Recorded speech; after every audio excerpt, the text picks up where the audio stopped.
అందరికీ కూడా శ్రీ పరాభవనామ సంవత్సరం ఉగాది శుభాకాంక్షలు. మనకు మన భారత కాలమాన ప్రకారంగా శ్రీ శాలివాహన శకం 1948వ సంవత్సరం ప్రారంభం. అలాగే ఇంగ్లీష్ ప్రకారంగా 2026వ సంవత్సరం ప్రారంభం. చైత్రశుద్ధ పాడ్యమి ఉగాది గురువారం మొదలుకొని ఈ శ్రీ పరాభవనామ సంవత్సరం మీనరాశి వారికి ఆదాయ వ్యయాలు, రాజ్యపూజ్యము, అవమానాలు ఈ సంవత్సరం ఏ విధంగా ఉండబోతున్నాయి అనంటే, ఆదాయము 14, వ్యయము 11. ఇక్కడ మనకు ఆదాయం ఎక్కువగా కనపడుతుంది మీనరాశి వారికి. తర్వాత రాజ్యపూజ్యము 7, అవమానం 2.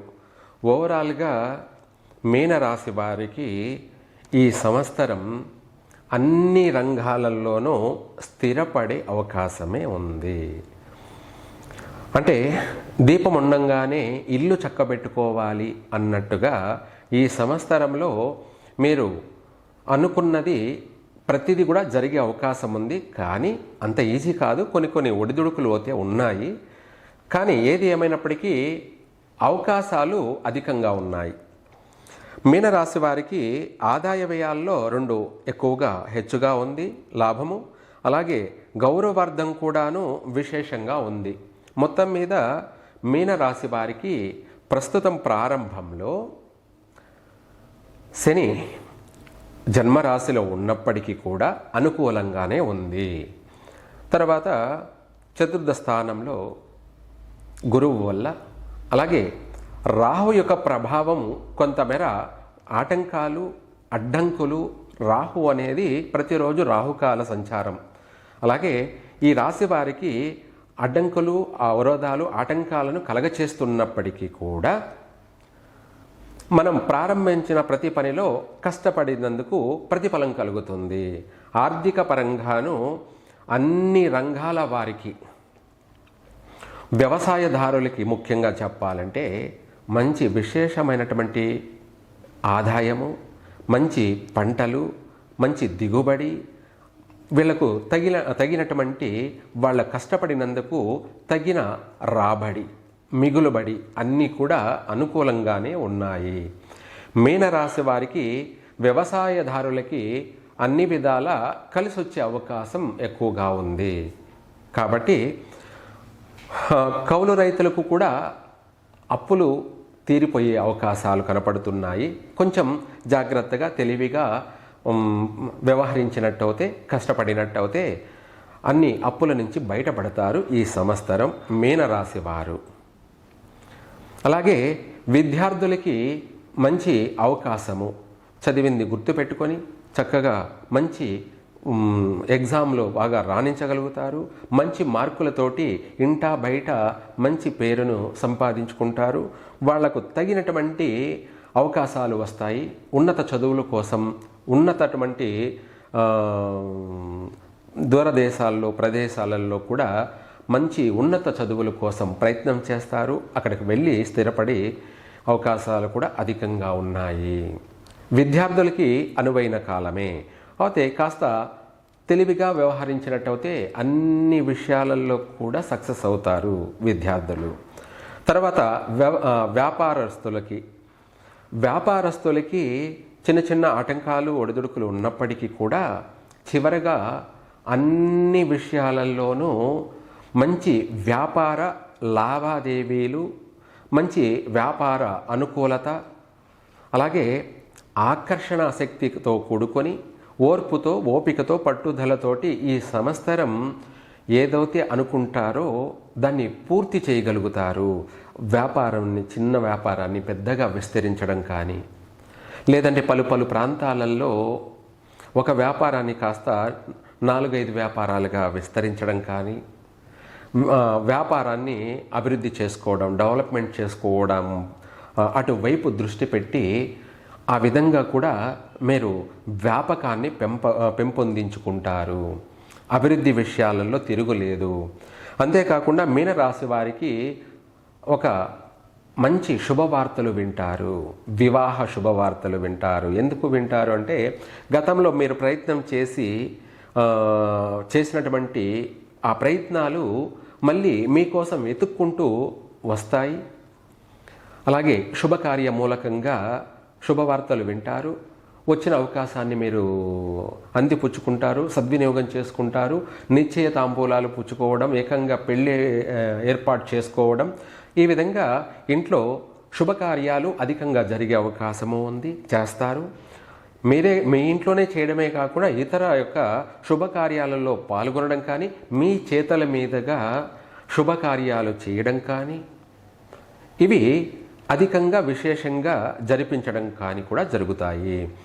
అనేక శుభకార్యాలు అంటే అక్షరాభ్యాసాలు, నామకరణాలు, వివాహ పెళ్లి చూపులు, నిశ్చయితాంబూలాలు, వివాహాలు, ఇలా అనేక కార్యక్రమాల్లో కూడా వీటితో పాటు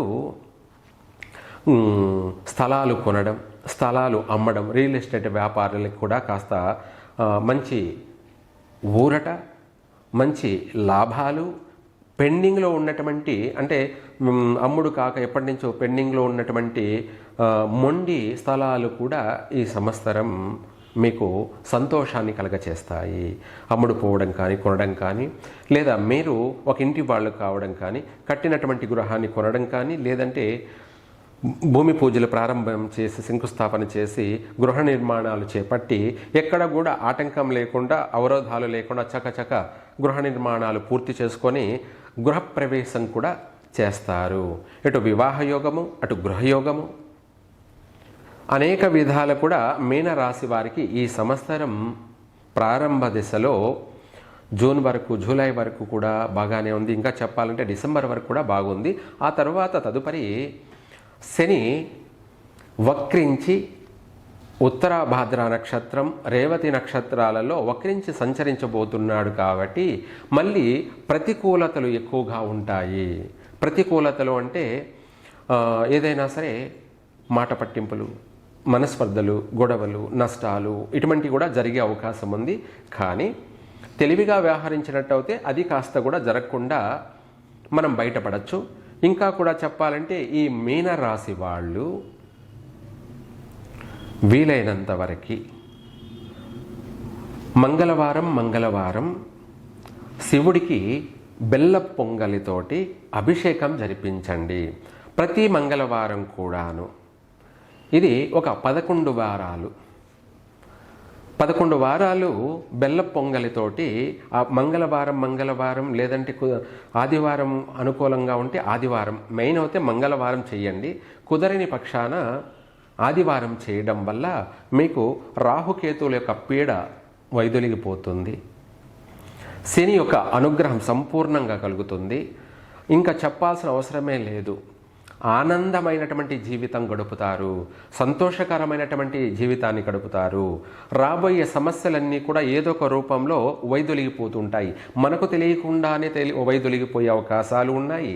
లేదా ఒకవేళ జరిగిన చిన్న సమస్యతోటి బయటపడతారు. మనకు గోటితో పోయేదానికి గొడ్డల దాకా తెచ్చుకోకుండా గోటితో వైదొలిగిపోతూ ఉంటాయి సమస్యలు. అలాగే ఈ రాశి వారికి మొత్తం మీద శని వక్రీకరించి ఉండడం వల్ల ఆరోగ్య విషయంలోనూ అలాగే ప్రమాదాల విషయాల్లోనూ ఎక్కువగా నష్టపోయే అవకాశం కనపడుతుంది. కాబట్టి వాటి విషయంలో బాగుండడం కోసమే ఇందాక మనం చెప్పుకున్నట్టుగా బెల్ల పొంగలితో అభిషేకం చేసుకోవడం వల్ల అవి కాస్త పూర్తిగా సమూలంగా వైదొలిగిపోతాయి. లేదా ఇంకా కూడా చెప్పాలి అంటే ఈ రాశి వాళ్ళు రుద్రహోమం జరిపించండి. రుద్ర గణపతి హోమం చేసినా కూడా విశేషమైనటువంటి సర్వకార్య సిద్ధిరస్తు. 10,000 దోషాలన్నీ కూడా పటాపంచలైపోయి మీకు ఆ శివానుగ్రహం వల్ల 3 పువ్వులు 6 కాయల్ల మీ జీవితం అనేది శోభాయమానంగా వెలుగొందుతూ ఉంటుంది. మీనరాశి వారికి శ్రీ పరాభవనామ సంవత్సరమంతా కూడా ఈ సంవత్సరం గతంలో చూసుకుంటే గత సంవత్సరాల్లో పోల్చుకుంటే ఈ సంవత్సరం అన్ని విధాలా కూడా యోగమైనటువంటి జీవితం అని చెప్పాలి. కాకపోతే మొన్న జరిగినటువంటి గ్రహణ ప్రభావం వల్ల కొన్ని రాసులకి కొంతమేర ఒడిదుడుకులు, ఆటంకాలు ఉన్నాయి. అవన్నీ కూడా మనం పూర్తిగా పరిష్కారం చేసుకోవడానికే రుద్రగణపతి హోమాన్ని జరిపించడం వల్ల విశేషమైనటువంటి సత్ఫలితాలు, శుభ ఫలితాలు, లక్ష్య దోషాలు కూడా నశించిపోతాయి, కలిసే వస్తుంది. మంచి సంతాన సౌఖ్యము, సంతాన శుభవార్తలు వింటారు, ఆరోగ్యపరంగా చక్కగా నయమై బయటపడతారు. తర్వాత చేసే వ్యాపారాలలో కూడా బాగా కలిసి వస్తుంది. తొందరగా స్పీడ్గా కూడా అభివృద్ధి చెందే మార్గాలు బాగా కనపడుతున్నాయి. కాబట్టి దీన్ని సద్వినియోగపరచుకొని అందరూ కూడా ఈ సంవత్సరం శ్రీ పరాభవనామ సంవత్సరం మీనరాశి వాళ్ళు సుఖంగా సౌఖ్యంగా జీవించండి. సర్వే జన సుఖినో భవంతు.